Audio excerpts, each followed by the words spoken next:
Welcome to T-SAT. ఈరోజు మనం తెలంగాణ ఉద్యమంలో భాగంగా నక్సల్ బరీ ఉద్యమం, దాని యొక్క నేపథ్యం, అసలు ఏంటి ఈ నక్సల్ బరీ, ఈ నక్సల్ బరీలో ఉపయోగించిన విధానం ఏంటి, ఆ విధానాన్ని అనుసరించిన వ్యక్తులే మనకు కాలక్రమంలో ఈ సమాజంలో మనకి నక్సలైట్లుగా పిలువబడుతున్నారు. మరి ఈ నక్సల్ బరీ ఉద్యమం యొక్క నేపథ్యం ఏంటి, మరి ఎందుకు ప్రారంభమైంది, ఆ విషయాలను మనం ఒకసారి గమనిస్తే ఇక్కడ నక్సల్ బరీ ఉద్యమం నేపథ్యము అన్నాం.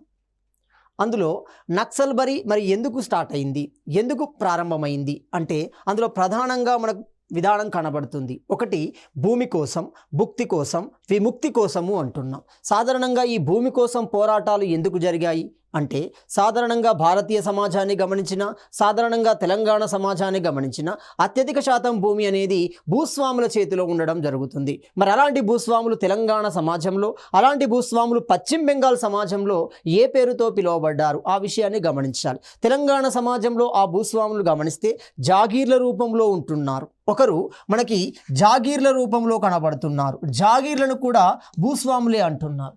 జాగీర్లు అంటున్నాము, దేశ్ముఖులు అంటున్నాం, దేశ్పాండే అంటున్నాం. ఇలా వివిధ పేర్లతో మనకి భూస్వాములు అత్యధిక భూమిని తమ చేతిలో ఉంచుకోవడం జరిగింది.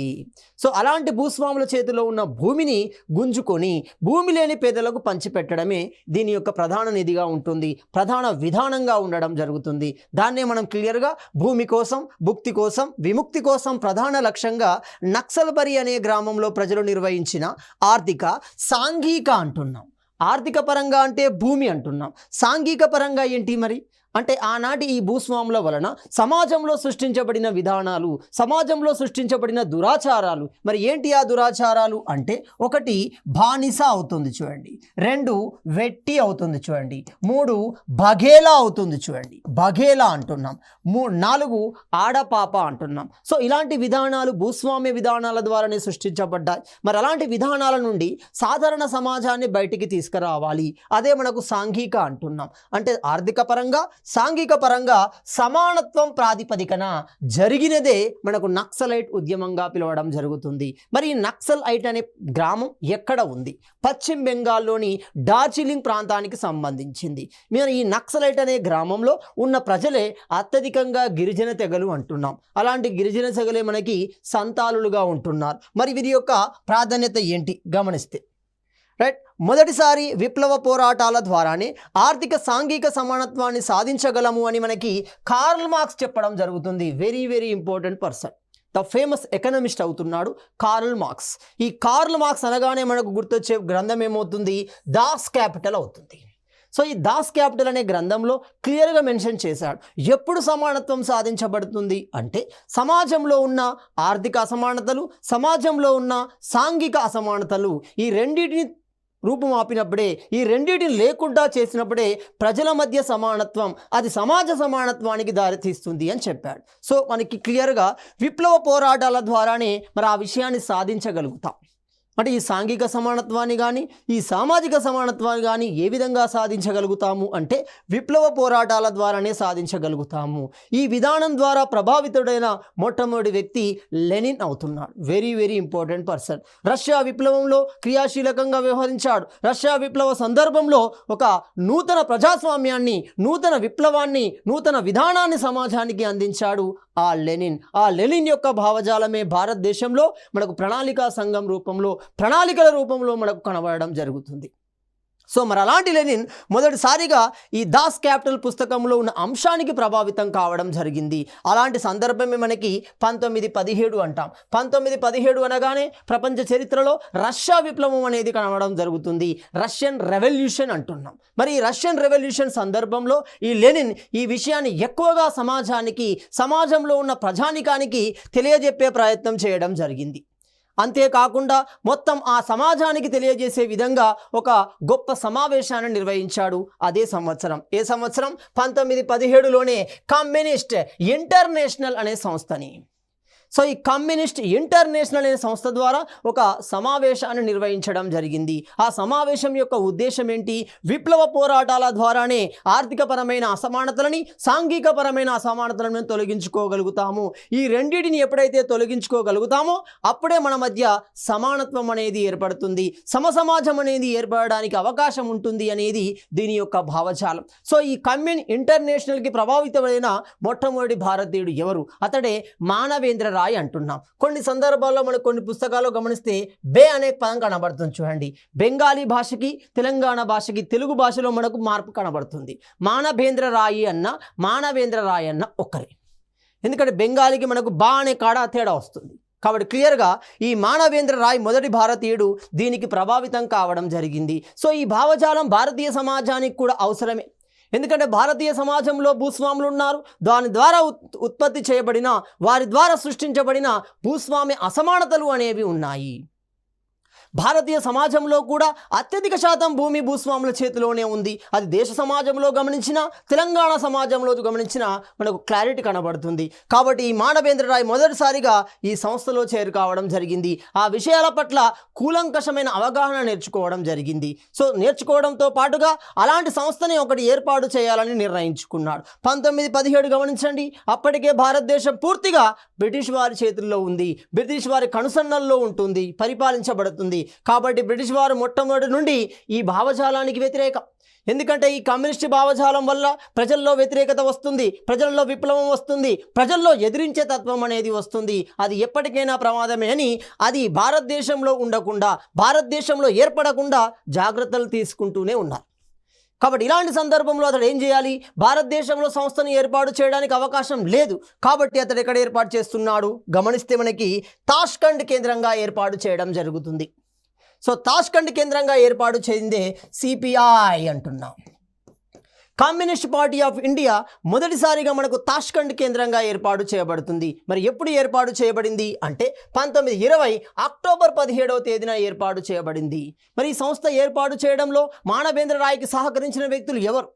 మరి ఎవరి సహాయంతో ఈ సంస్థను ఏర్పాటు చేయడం జరిగింది? అతని వల్ల ప్రభావితులైన వ్యక్తుల్లో మనకు గమనిస్తే ఒకరు ముఖర్జీ అంటున్నాం, 2 అలీ హసన్ అంటున్నాం, 3 ఎస్ డాంగే అంటున్నాం. ఎస్ డాంగే, సింగారవేలు, ముఖర్జీ, అలీ హసన్ వంటి వ్యక్తుల యొక్క సహకారంతో ఈ మానవేంద్ర రాయ్ లేదా మానవేంద్ర రాయ్ తాష్కండ్ కేంద్రంగా మనకు సిపిఐని ఏర్పాటు చేయడం జరుగుతుంది. అదే భారతదేశానికి సంబంధించిన మొట్టమొదటి కమ్యూనిస్ట్ పార్టీగా మనం గమనించవచ్చు. మరి భారతదేశం వెలుపల ఉంది తాష్కండ్ అనేది, భారతదేశ భూభాగంలో లేదు. క్రమంగా భారతదేశంలో సమావేశాలు నిర్వహించడం జరిగింది. ప్రజలని ఆ విప్లవ పోరాటాల వల్ల ఆ సాంఘిక సమానత్వం, ఆర్థిక సమానత్వం వైపు తీసుకెళ్లే విధంగా అనేక చైతన్య సమావేశాలు నిర్వహించారు. ప్రజలను తమ వైపు తిప్పుకోగలిగారు. మొత్తంగా నిర్ణయం తీసుకున్నారు భారతదేశంలోకి ఈ కమ్యూనిస్ట్ పార్టీని తీసుకురావడానికి. మొత్తంగా 5 సంవత్సరాల కాలం పడుతుంది. చూడండి, 1925 నాటికి. సో 1925 డిసెంబర్ 26వ తేదీన సో 1925 డిసెంబర్ 26వ తేదీన మనకి కాన్పూర్ కేంద్రంగా ఆ తాష్కండ్ కేంద్రంలో ఉన్న సిపిఐ భారతదేశంలోకి రావడం జరుగుతుంది. ఇప్పటి నుండి తన ప్రస్థానాన్ని కొనసాగిస్తూనే ఉంటుంది communist party of India. Communist party of India కాలక్రమంలోనే విభేదాల వల్ల సిపిఎంగా మారడం జరుగుతుంది, సిపిఐ ఎంఎల్గా మారడం జరుగుతుంది. అదే క్రమంగా తెలంగాణ కేంద్రంగా పీపుల్స్ వారు కానీ, మావోయిస్టు కానీ, జనశక్తి కానీ జనసంఘ రూపంలోకి మారడం జరుగుతుంది. సో దీని యొక్క ఫలితాలే మనం గమనించాలి. అంటే మొత్తంగా కమ్యూనిస్ట్ భావజాలం భారతదేశంలోకి రావడానికి అత్యధికంగా తోడ్పడిన మొదటి వ్యక్తి ఎవరు అంటే మానవేంద్ర రాయ్ లేదా మానవేంద్ర రాయ్ అవుతున్నాడు. సో 1925 డిసెంబర్ నాటికి మనకి భారతదేశంలో ఏర్పాటు చేయబడింది. ఈ సందర్భంలో ఇతనికి సహకరించిన వ్యక్తి ఎస్ డాంగే అంటున్నాం, సింగారవేలు అంటున్నాం, రాయ్ అన్నాం, అలీ హసన్ అంటున్నాం. ఎస్ డాంగే మొట్టమొదటి కమ్యూనిస్ట్ పత్రికని ఏర్పాటు చేయడం జరుగుతుంది, ది సోషలిస్ట్ అంటున్నాం. మరి ఎస్ డాంగే లాంటి వ్యక్తుల సహకారంతో అతడు భారతదేశంలోకి కమ్యూనిస్ట్ భావజాలంతో కూడిన పార్టీని తీసుకురావడం జరుగుతుంది. ఇదే మనకు చరిత్రలో కమ్యూనిస్ట్ పార్టీ ఆఫ్ ఇండియాగా పేర్పడడం జరుగుతుంది. మరి ఇది ప్రస్తుతం ఎక్కడ ఉంది? దీని యొక్క కేంద్రం ఏంటి? దీని పరిధిలో ఉన్న సంస్థలు ఏంటి? దీని యొక్క ఉద్దేశం ఏంటి? ఆర్థిక సమానత్వాన్ని సాధించాలి, సాంఘిక సమానత్వాన్ని సాధించాలి. మరి ఎవరికి సాధించాలి? ఎవరి కోసం ఇవి అంటే కార్మికుల కోసం, మహిళల కోసం, బలహీన వర్గాల కోసం. కాబట్టి ఈ వర్గాలకి ఈ సంస్థ ఆధ్వర్యంలో అనుబంధ సంస్థలు కూడా ఏర్పాటు చేయబడతాయి. ఆ విషయాన్ని మనం గమనించాలి. ఇక్కడ గమనిస్తే ఇక్కడ దీని యొక్క ప్రధాన కేంద్రం మనకి ఎక్కడ ఉంది? ఇక్కడ న్యూఢిల్లీలో ఉంటుంది ప్రస్తుతం. దీని యొక్క పత్రికలు కనుక గమనిస్తే దీని ఆధ్వర్యంలో పత్రికా రంగం కూడా వచ్చింది. ఎందుకంటే ప్రజానికానికి తెలియజేయాలి ఈ కమ్యూనిస్టు భావజాలం, ఈ ఆర్థిక సమానత్వ భావజాలానికి ప్రజలకు తెలియజేసినప్పుడే ప్రజల్లో చైతన్యం అనేది వస్తుంది. ఆ చైతన్యమే వారికి కావాలి. ఆ చైతన్యం ద్వారానే ప్రభుత్వం మీద తిరుగుబాటు చేసి తమకు కావలసిన లక్ష్యాలని, తమ సమస్యలకు పరిష్కారాలను తెలుసుకోగలుగుతారు. మరి అలాంటి పత్రికల్లో ఒకటి న్యూ ఏజ్ అంటాం. మరి న్యూ ఏజ్ అనే పత్రిక ఏ భాషలో వచ్చింది? గమనిస్తే ఇక్కడ ఇంగ్లీష్ భాషలో ప్రచురించడం జరుగుతుంది. ఎందుకంటే ఎప్పుడైతే బ్రిటిష్ వారు, ముఖ్యంగా విలియం బెంటిక్ భారతీయ చరిత్రలోనే ఇంగ్లీష్ విద్యా విధానాన్ని ప్రవేశపెట్టడం జరుగుతుంది. తద్వారా అనేక మంది మధ్యతరగతి మేధావి వర్గం ఇంగ్లీష్ పట్ల చైతన్యం పొందారు. మరి అలాంటి మధ్యతరగతి మేధావి వర్గాన్ని, అట్లాంటి వ్యక్తులని, యువకులని తమ వైపు తిప్పుకోగలగాలి. కాబట్టి న్యూ ఏజ్ పత్రిక ద్వారా ఈ భావజాలాన్ని యువతకు అందించే ప్రయత్నం చేయడం జరిగింది. అదేవిధంగా ముక్తి సంఘర్ష్ అంటున్నాం. నెక్స్ట్, ఇప్పుడు ప్రస్తుతం భారతదేశంలో జాతీయ భాషగా ఉన్న హిందీ, అత్యధిక ఉత్తర భారతీయులు హిందీలోనే మాట్లాడడం జరుగుతుంది. హిందీ భాష మీదనే పట్టు ఉండడం జరుగుతుంది. కాబట్టి ముక్తి సంఘజ్ని హిందీలో ఏర్పాటు చేయడం జరిగింది. అంటే ఎవరైతే విద్య పట్ల అవగాహన కలిగి ఉన్నారో వారిని తమ వైపు తిప్పుకోవాలి. ఎట్లా తిప్పుకోగలగాలి? అసలు ఆ భావజాలం ఏంటి, దాని యొక్క లక్ష్యం ఏంటి, అది ఎందుకు వస్తుంది అనే విషయాన్ని వాళ్ళకు తెలియజేయాలి. కాబట్టి న్యూ ఏజ్ పత్రికని ఇంగ్లీష్లో, ముక్తి సంఘజ్ని హిందీలో ప్రవేశపెట్టడం జరిగింది. సిపిఐ పార్టీ యొక్క ప్రధాన పత్రికలుగా గమనించవచ్చు. దీని యొక్క అనుబంధ సంస్థలు కూడా ఉన్నాయి. మరి అనుబంధ సంస్థల్లో ఒకటి గమనిస్తే ఆల్ ఇండియా ట్రేడ్ యూనియన్ అంటున్నాం. చూడండి, ఈ ఆల్ ఇండియా ట్రేడ్ యూనియన్ పేరులోనే ఉంది. ట్రేడ్ అంటే కార్మిక వర్గానికి సంబంధించి, అంటే కార్మికుల తరపున తమ మద్దతు ఇస్తుంది.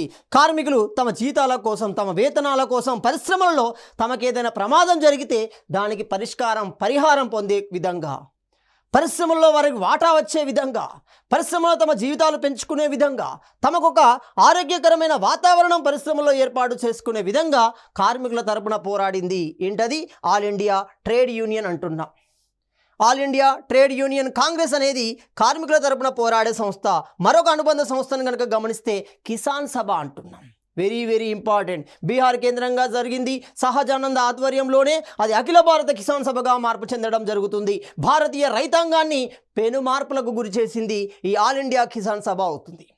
సో ఈ ఆల్ ఇండియా కిసాన్ సభ యొక్క ఆ ప్రదేశాన్ని మనము అజయ్ భవన్గా పిలవడం జరుగుతుంది. ఇది ఎవరి తరపున? రైతుల తరపున, రైతాంగం తరపున పోరాడడం జరుగుతుంది. మరి రైతాంగానికి వచ్చిన సమస్యలు ఏంటి, ప్రమాదాలు ఏంటి? భూస్వామ్యం వల్లనే ప్రమాదం వస్తుంది. వారికి ఎలాంటి భూమి లేదు, బానిసల వల్ల, వెట్టి వల్ల మొత్తంగా భూస్వాములకి సేవ చేయవలసి వచ్చింది, విపరీతమైన పన్నులు కట్టవలసి వచ్చింది. సో మరి అలాంటి రైతాంగాన్ని చైతన్యపరచడం కోసం ఆల్ ఇండియా కిసాన్ సభను ఏర్పాటు చేయడం జరిగింది. National federation of the Indian women's అంటున్నాం. చూడండి, మహిళా వర్గానికి సాంఘిక సమానత్వం సాధించడంలో ఇది కీలకంగా ఉంటుంది. అనాదిగా భారతీయ సమాజంలో ఒక సింధు నాగరికత తప్పితే అనేక నాగరికత, ఆర్య నాగరికత నుండి ఇప్పటి వరకు భారతీయ సమాజంలో అత్యధిక వివక్షతకు గురి అయిన వర్గాలలో మహిళా వర్గం ఒకటి. మరి అలాంటి మహిళా వర్గాన్ని చైతన్యపరచాలి. చైతన్యపరిస్తేనే ఇల్లు బాగుంటుంది, ఇల్లు బాగుంటేనే గ్రామం బాగుంటుంది, గ్రామం బాగుంటేనే దేశానికి కావాల్సిన ఆర్థిక వ్యవస్థ అనేది నిర్మించబడుతుంది. కాబట్టి మహిళా వర్గం పట్ల చైతన్యం ఇవ్వాలి. సో మహిళల హక్కుల పట్ల, మహిళల చైతన్యం పట్ల, మహిళలకు సంబంధించిన విషయాల పట్ల పోరాడడం కోసం నేషనల్ ఫెడరేషన్ ఆఫ్ ఇండియా అనేది ఏర్పాటు చేయబడింది. ఇది మహిళా విభాగం అవుతుంది. కమ్యూనిస్ట్ పార్టీ మొదటి కార్యదర్శి సత్యభక్త అంటున్నాం. 1934లో భారతదేశంలో కమ్యూనిస్ట్ పార్టీపై నిషేధం విధించడం జరిగింది. ఎందుకు విధిస్తున్నారు? క్రమంగా ప్రజల్లో చైతన్యం వస్తుంది, ప్రజలు కమ్యూనిస్ట్ భావజాలాలపై ఆకర్షితులవుతున్నారు. మరి ఇది జరిగితే భవిష్యత్తులో బ్రిటిష్ ప్రభుత్వం యొక్క పరిస్థితి ఏంటి? ఆ విషయాన్ని గమనించిన బ్రిటిష్ ప్రభుత్వం 1934లో కమ్యూనిస్ట్ పార్టీపై నిషేధాన్ని విధించడం జరిగింది. 1939లో జావేద్ రజ్వీ అంటున్నాం, వెరీ ఇంపార్టెంట్ పర్సన్. సో ఎప్పుడైతే కమ్యూనిస్ట్ పార్టీపై నిషేధం విధించారో, కార్యకలాపాలపై నిషేధం విధించారో, పత్రికలపై నిషేధం విధించారో, ఆ సందర్భంలో జావేద్ రజ్వీ వంటి నాయకులు ఏమన్నారు? కామ్రేడ్ అసోసియేషన్ను హైదరాబాద్ కేంద్రంగా ఏర్పాటు చేశారు. అంటే క్రమంగా కమ్యూనిస్ట్ భావజాలం తెలంగాణ కేంద్రానికి వస్తుంది. ఎప్పటికీ 1939 నాటికి రావడం జరుగుతుంది. ఎప్పుడైతే కామ్రేడ్ అసోసియేషన్ ఏర్పడిందో కమ్యూనిస్ట్ భావజాలాలు తెలంగాణ సమాజంలోకి, హైదరాబాద్ సమాజంలోకి రావడం జరుగుతుంది. ఎందుకంటే 1939 నాటికి తెలంగాణ ప్రత్యేకంగా లేదు. హైదరాబాద్లో భాగంగానే ఉంది, హైదరాబాద్ రాజ్యంలో భాగంగా ఉంటుంది. అటు మరాఠా, ఇటు కన్నడ, ఇటు తెలంగాణతో కూడిన 3 ప్రాంతాల కలయికే హైదరాబాద్ అవుతుంది. అలాంటి హైదరాబాద్లోకి జావేద్ రజవి రూపంలో కామ్రేడ్ అసోసియేషన్ ద్వారా ఈ కమ్యూనిస్ట్ భావజాలాలు వచ్చాయి. 1939లో స్టూడెంట్ పాపులర్ ఫ్రంట్ మరి ఏర్పాటు చేయబడింది. స్టూడెంట్ పాపులర్ ఫ్రంట్ అనేది యువత, చదువుకున్న యువత ఈ కమ్యూనిస్ట్ భావజాలం పట్ల ఆకర్షితులయ్యారు. రాడికల్ స్టూడెంట్ లీగ్ అంటున్నాం, వెరీ వెరీ ఇంపార్టెంట్. ఇవే తెలంగాణ కేంద్రంగా ఉత్తర తెలంగాణలో భూస్వామ్య వ్యతిరేక పోరాటాలను నిర్వహించాయి. ఒక ఆదిలాబాద్, ఒక నిజామాబాద్, ఒక కరీంనగర్, ఒక ఖమ్మం లాంటి ప్రాంతాల్లో గమనిస్తే తిరుగుబాటులు, భూస్వాముల వ్యతిరేక తిరుగుబాటులు, రైతాంగ తిరుగుబాటులు అనేవి వీళ్ళ ద్వారానే రావడం జరుగుతుంది. అప్పుడు 1946-51 మధ్య తెలంగాణ సాయుధ పోరాటం జరిగితే 1970 తర్వాత మనకి తెలంగాణలో భూస్వామ్య వర్గాన్ని వ్యతిరేకిస్తూ అనేక రైతాంగ తిరుగుబాటులు జరిగాయి. ఆ తిరుగుబాటులో క్రియాశీలకంగా వ్యవహరించింది ఈ 2 సంస్థలే మనం గమనించాలి. అంటే క్రమంగా కమ్యూనిస్ట్ భావజాలం పట్ల తెలంగాణ యువత ఆకర్షితులు అవుతున్నారు ఈ రూపంలో. సో ఈ విధంగా కమ్యూనిస్ట్ ఆధారిత సంస్థలు మనకు తెలంగాణ కేంద్రంగా కూడా విస్తరించాయి. 1940 నాటికి రావి Narayana Reddy, very very important person, 1952 ఎన్నికల్లోనే అత్యధిక మెజారిటీతో లోక్సభలో ఎన్నుకోబడ్డాడు. నల్గొండ నుండి లోక్సభ, భువనగిరి నుండి ఎమ్మెల్యేగా నియమించబడడం జరుగుతుంది. రెండిట్లలో గెలుపొందుతాడు. ఆనాటి జవహర్లాల్ నెహ్రూ కంటే అత్యధిక ఓట్లు పొందిన వ్యక్తి రావి నారాయణ రెడ్డి అవుతున్నాడు. అలాంటి రావి నారాయణ రెడ్డి, బద్దమెల్లారెడ్డి, మొయినుద్దీన్, ముకుద్దం మొయినుద్దీన్ అంటున్నాం, చంద్ర పుల్లారెడ్డి, చంద్ర రాజేశ్వరరావు లాంటి వ్యక్తుల వల్ల మనకు మొత్తంగా హైదరాబాద్ కమ్యూనిస్ట్ పార్టీ అనేది ఏర్పాటు చేయబడుతుంది. మనం దీన్ని చరిత్రలో తెలంగాణ కమ్యూనిస్ట్ పార్టీగా పిలుస్తున్నాం. ఎప్పటికి ఏర్పడింది? 1940 నాటికి ఏర్పడింది. ఒరిజినల్గా సిపిఐ ఎప్పుడు ఏర్పడింది? 1925లోనే ఏర్పడింది. చూడండి, అంటే మనకు 15 సంవత్సరాల కాలం పట్టింది. అంటే 1940 నాటికి మనకి హైదరాబాద్ కమ్యూనిస్ట్ పార్టీ అనేది ఏర్పాటు చేయబడింది. 1942 జనవరిలో ఆల్ హైదరాబాద్ స్టూడెంట్ యూనియన్ ఏర్పాటు చేయబడుతుంది. అంటే యువతలో చైతన్యం వచ్చింది, వాళ్ళు కూడా అనుబంధ సంస్థగా మారిపోయారు. సో ఆల్ హైదరాబాద్ స్టూడెంట్ యూనియన్ను ఎవరు ఏర్పాటు చేశారు? అబ్దుల్ మాజీద్ సిద్దికీ ఏర్పాటు చేయడం జరిగింది. సో మనం క్లియర్గా గమనిస్తే కమ్యూనిస్ట్ భావజాలంలో రెడ్డి వర్గం, కమ్యూనిస్ట్ భావజాలంలో ఇస్లాం వర్గం కూడా క్రియాశీలకంగా వ్యవహరించింది. ఎందుకంటే వాళ్ళు బలంగా ఉన్న, ఆర్థికంగా బలంగా ఉండడం వల్ల విద్యాపరంగా ముందు స్థానంలో ఉన్నారు. ఈ కమ్యూనిస్ట్ భావజాలాన్ని లోతుగా గమనించడం వల్ల వాళ్ళు ఆ భావజాలం పట్ల ఆకర్షితులయ్యారు. ఒక రావి నారాయణ రెడ్డి, చంద్ర పుల్లారెడ్డి లాంటివి వెళ్ళి చూడండి, అందులో వర్గం కనబడుతుంది. అంటే విద్యాపరంగా ఎవరైతే ఉన్నత స్థానంలో ఉన్నారో వాళ్ళకి ఈ విషయం ఈజీగా అర్థమైంది. అంటే సమాజంలో అందరూ ఒకటే, ప్రకృతి వనరులు అందరికీ సమానమైన విషయం వాళ్ళు అర్థం చేసుకోగలిగారు. క్రమంగా తెలంగాణ కేంద్రంగా మనకి అబ్దుల్ మాజీ సిద్దికి ద్వారా మనకు సంస్థ అనేది రూపాంతరం చెందడం జరుగుతుంది. 1939 నుండి 45 మధ్య మనకేం జరుగుతుంది? ప్రపంచ చరిత్రలో 2వ ప్రపంచ యుద్ధం అనేది జరుగుతుంది. ఆ 2వ ప్రపంచ యుద్ధాన్ని తమకు అనుకూలంగా మార్చుకునే ప్రయత్నం చేశారు. ఈ ప్రయత్న కాలంలోనే బ్రిటిష్ వారికి సహకరించే ఏర్పాటు చేశారు. ఎందుకంటే 1939లో మనకి సిపిఐ మీద అంటే కమ్యూనిస్ట్ పార్టీ ఆఫ్ ఇండియా మీద నిషేధం ఉంది. దాన్ని తొలగించుకోవాలంటే బ్రిటిష్ వారికి మద్దతు తెలపాలి. సో క్లియర్గా ఈ సందర్భంలోనే కమ్యూనిస్టులు బ్రిటిష్ వారికి మద్దతు తెలపడం జరిగింది. ఎందుకంటే తమ పైన నిషేధాన్ని తొలగించుకోవడం కోసం. మరి ఇలాంటి సందర్భంలోనే 1942 ఆగస్టు 8 జాతీయోద్యమంలోనే చివరి జాతీయోద్యమం మనకేమవుతుంది? క్విట్ ఇండియా ఉద్యమం అవుతుంది. క్విట్ అంటే వదిలి వెళ్ళండి, దేశాన్ని వదిలి వెళ్ళండి బ్రిటిష్ వారు. ఆ విషయాన్ని మనం గమనించాలి. మరి ఇలాంటి క్విట్ ఇండియా ఉద్యమ సందర్భంలో కమ్యూనిస్టులు పూర్తిగా ఎవరికి సహకరించారు? బ్రిటిష్ వారికి సహకరించడం జరిగింది. దీంతో భారతీయుల నుండి వ్యతిరేకత ఎదుర్కోవాల్సి వచ్చింది. ఇన్ని రోజులు మనకు ఏం బోధించారు? బ్రిటిష్ వారి నుండి మనం విముక్తి పొందాలని బోధించారు, భూస్వాముల నుండి మనం విముక్తి పొందాలని బోధించారు. అలా బోధించిన వారే క్రమంగా బ్రిటిష్ వారికి దగ్గర కావడంతో కొంతమంది కమ్యూనిస్టును వీడే ప్రయత్నం చేయడం జరిగింది. ప్రజలలో కొంత వ్యతిరేకత అనేది మూటకట్టుకోవడం జరిగింది. దీంతో కమ్యూనిస్ట్ భావజాలం క్రమంగా తగ్గుముఖం పడుతుంది. అయినప్పటికీ తెలంగాణ సమాజంలో బలంగానే ఉంది. దాని యొక్క మూలాలు అత్యంత బలంగా కనబడుతున్నాయి. సో మరి ఇక్కడ 1942 క్విట్ ఇండియా ఉద్యమ సందర్భంలో ఎప్పుడైతే మద్దతు ఇచ్చారో క్రమంగా ప్రజల పట్ల వాళ్ళు వ్యతిరేకతను కలిగి ఉన్నారు. ప్రజలలో వాళ్ళ వ్యతిరేకత అనేది క్రియేట్ కావడం జరిగింది. 1945-46 ఎన్నికలలో కమ్యూనిస్ట్ పార్టీ ఓటమి చెందడం జరుగుతుంది. ఇది వెరీ వెరీ ఇంపార్టెంట్. సో ఎప్పుడైతే ఈ ఎన్నికలలో ఓటమి చెందిందో క్రమంగా విశాలాంధ్ర భావజాలం అక్కడ ప్రారంభమవుతుంది. క్రమంగా అక్కడ విశాలాంధ్ర భావజాలం కూడా ప్రారంభమవుతుంది. క్రమంగా తెలంగాణ ప్రాంతంతో కలిసే ప్రయత్నాలు అటు జరుగుతూనే ఉన్నాయి. మరి ఇలాంటి క్రమంలోనే కమ్యూనిస్టులు ఏమనుకున్నారు, ఇద్దరం కలిస్తేనే, అటు ఆంధ్రాలో ఉన్న కమ్యూనిస్టులు, ఇటు హైదరాబాద్లో ఉన్న తెలంగాణ కమ్యూనిస్టులు కలిస్తేనే ఒక బలమైన కమ్యూనిస్ట్ ఏర్పడుతుంది, తద్వారా రాబోయే ఎన్నికల్లో విజయం సాధించే అవకాశం ఉంటుందని మరో ప్రయత్నం జరుగుతుంది. అలాంటి సందర్భంలో మరో ప్రయత్నం ఇక్కడ అప్పటి కార్యదర్శి ఎవరు, రణదీవా. సో ఈ రణదీవ పిలుపు మేరకే తెలంగాణ కమ్యూనిస్టులు సాయుధ పోరాటానికి పిలుపునివ్వడం జరిగింది. ఇక్కడ అభ్యర్థులు ఒక విషయాన్ని గమనించాలి, అసలు సాయుధ అంటే ఏంటి, సాయుధ లేదా సాయుధ అంటే ఏంటి. సాయుధం ఆర్మ్డ్ అంటాం చూడండి. అసలు ఆర్మ్డ్ అంటే అర్థం ఏంటి, సాంప్రదాయ ఆయుధాలను ఉపయోగించాలి, వెల్ ట్రైన్డ్ కాదు వాళ్ళు. సాధారణ వ్యక్తులే సాంప్రదాయ ఆయుధాల ద్వారా తమ సమస్యల పట్ల తమ వ్యతిరేకించాలి. వ్యతిరేకులు ఎవరు, భూస్వాములే అవుతున్నారు. వాళ్ళ సమస్య ఏంటిది, భూమి లేకపోవడమే, పన్నులు విధించడమే, వారి యొక్క భావజాలాల మీద రుద్దడమే, వెట్టి రూపంలో, బగేల రూపంలో, ఆడపాప రూపంలో రుద్దడమే. వీటిని మనం ఎదిరించాలి, వీటిని మనం విముక్తి పొందాలి. అది మనకు సాయుధ పోరాటం అవుతుంది. సాయుధము అంటే ఆర్మడ్ స్ట్రగుల్, సాంప్రదాయ ఆయుధాల ద్వారా తమ సమస్యల పట్ల పోరాటం నిర్వహించడాన్ని సాయుధము అంటున్నాం. సో 1946 నుండి 51 మధ్య మనకు సాయుధ పోరాటం అనేది క్రియాశీలకంగా నిర్వహించబడుతుంది. ఎన్ని దశలలో, మొత్తం 4 దశలలో నిర్వహించబడుతుంది. 46కు ముందు మొదటి దశ ఉంటుంది. 1940 నుండి 46 మధ్య మొదటి దశగా మనం భావించవచ్చు.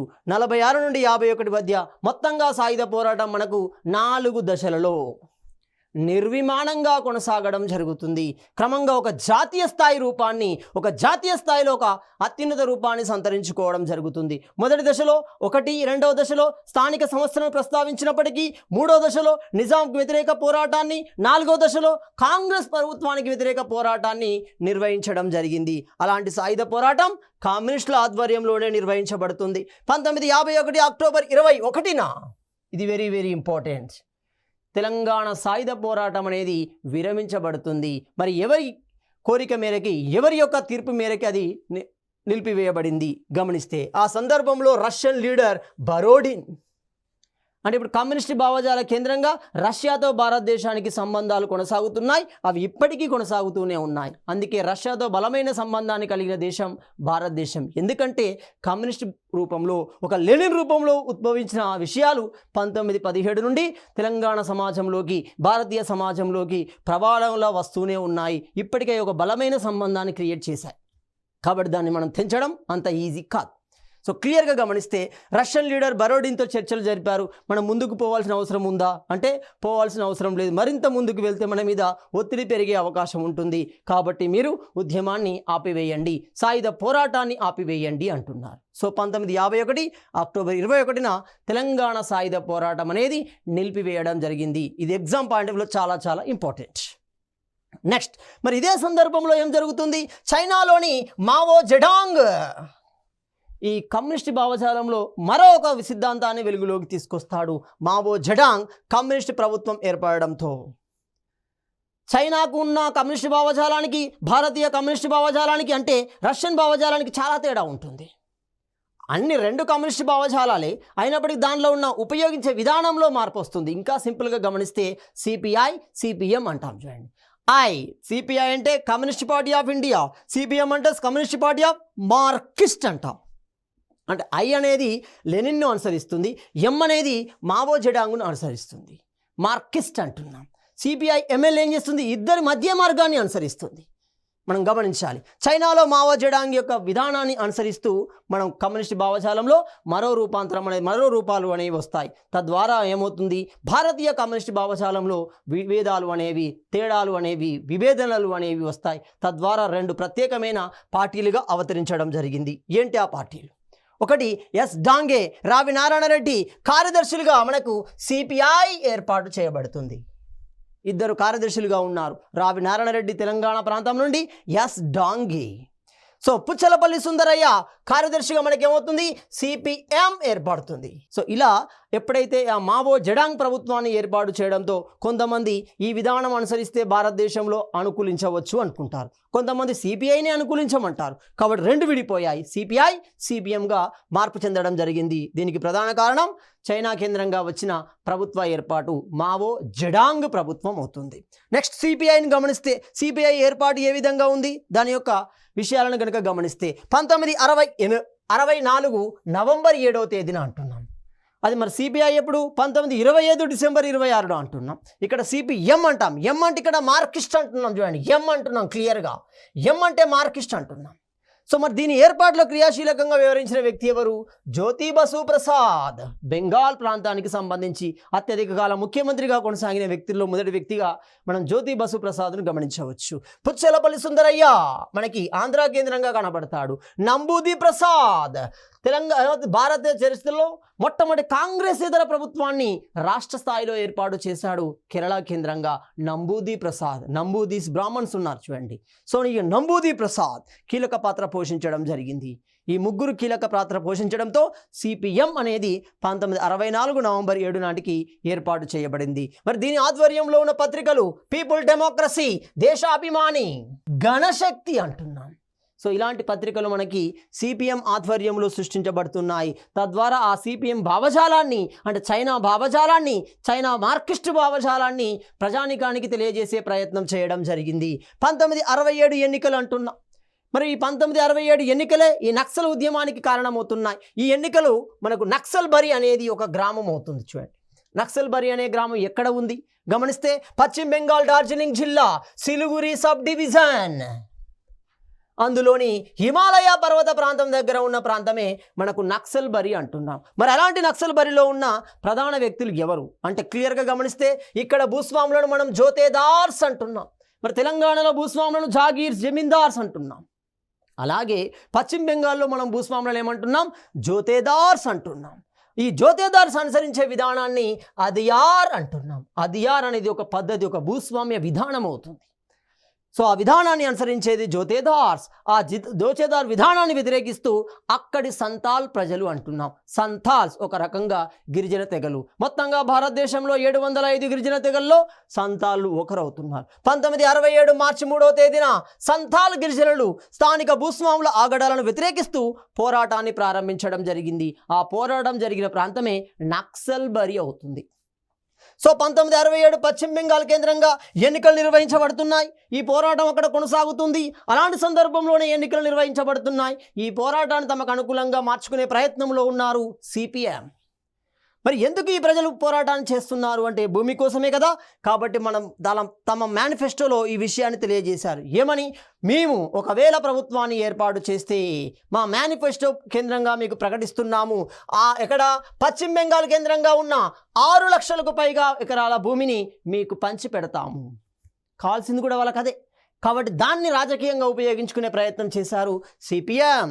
మొత్తంగా 1967 ఎన్నికలలో సిపిఎం గెలిచింది. గెలవడంతో అజయ్ ముఖర్జీ ముఖ్యమంత్రిగా నియమించబడ్డాడు. జ్యోతి బసు ప్రసాద్ ఉప ముఖ్యమంత్రిగా, హోమ్ మినిస్టర్గా నియమించబడ్డాడు. అదేవిధంగా హరే కృష్ణ వ్యవసాయ శాఖ మంత్రిగా నియమించబడడం జరిగింది. సో ఇలా మనకి 1967 నాటికి ప్రభుత్వం అనేది ఏర్పడింది. మరి వ్యవసాయ శాఖ మంత్రి అయిన హరే కృష్ణ ఏం చేశాడు? మేనిఫెస్టో ప్రకారం, ఎన్నికల సందర్భం ప్రకారం ప్రజలకు ఇచ్చిన వాగ్దానం ఏంటి? భూమి పంచుతాము, 6 లక్షలకు పైగా ఖాళీగా ఉన్న భూమిని మీకు పంచుతాము అన్నాడు. ఆ కార్యక్రమాన్ని ఎక్కడ? సిలిగురిలో ప్రారంభించడం జరుగుతుంది. సబ్ డివిజన్ అవుతుంది. డార్జిలింగ్లోని సబ్ డివిజన్ సిలిగురి. ఆ సిలిగురిలోని గ్రామమే నక్సల్బరీ గ్రామం అవుతుంది. ఎప్పుడైతే ఈ వ్యవసాయ శాఖ మంత్రి ఈ విధానానికి ప్రారంభించాడో దాన్ని మద్దతిచ్చారు చార్ మజుందార్. ఇతడే మనకు కావాల్సింది సిపిఐ ఎంఎల్ అంటున్నాను చూడండి, మార్కిస్ట్ అండ్ లెనినిస్ట్ అంట. సో చార్ మజుందార్, కానన్ సన్యాల్, జగత్ సంతాల్ అంటున్నాం. సంతాల్ల తిరుగుబాటుదారుడు జగత్ సంతాల్. కానన్ సన్యాల్, జగత్ సంతాల్ వంటి వ్యక్తులు అతనికి మద్దతు ఇచ్చారు. మీరు చెప్పిన విషయాన్ని ఫాలో అవుతున్నారు అని. సో ఈ సమయంలోనే డార్జిలింగ్ ప్రాంతం సిపిఎం జనరల్ సెక్రటరీగా ఉన్న చార్ మజుందార్ దున్నేవాడికే భూమి అనే నినాదాన్ని ప్రదానం చేశాడు. ఎవరైతే ఏ భూమిని అయితే దున్నుతాడో ఆ భూమి ఆ వ్యక్తికే సంబంధిస్తుంది. కాబట్టి ప్రజలారా మీరు వెళ్ళండి, భూస్వాముల యొక్క భూములను మీ ఇష్టానుసారం దున్నుకోండి. ఇక్కడ ఒక విషయాన్ని గమనిస్తే అది మంచిదే, చెప్పిన విధానం మంచిదే, ఉపయోగించిన విధానంలో తేడా వచ్చింది. ప్రజలు ఇష్టానుసారంగా ఆపేక్షతో ఎక్కువ భూమిని దున్నుకునే, ఎక్కువ భూమిని తీసుకునే క్రమంలో వారి మధ్య ఆగడాలు అనేవి, వారి మధ్య పోరాటాలు అనేవి సంభవించాయి. ఏమవుతుంది? పోలీసుల ఆధ్వర్యంలో ఉండకుండా ఒక ప్రాంతం, ఒక క్రియేషన్ అనేది క్రియేట్ అవుతుంది. అంటే ఇక్కడ ఏమవుతుంది? దాన్ని సింపుల్గా మనం ఏమనవచ్చు, ఒక డిమాండ్ అనేది క్రియేట్ కావడం జరుగుతుంది, భూమి మీద ఇష్టత అనేది పెరగడం జరుగుతుంది, ఒక డిస్టర్బెన్స్ అనేది క్రియేట్ అవుతుంది.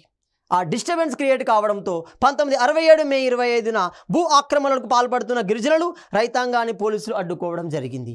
అంటే క్లియర్గా అది శాంతి భద్రతలకు విఘాతం కలిగించింది. చెప్పిన విషయం మంచిదే, ఒక క్రమాను పద్ధతిలో జరిగితే బాగుండు.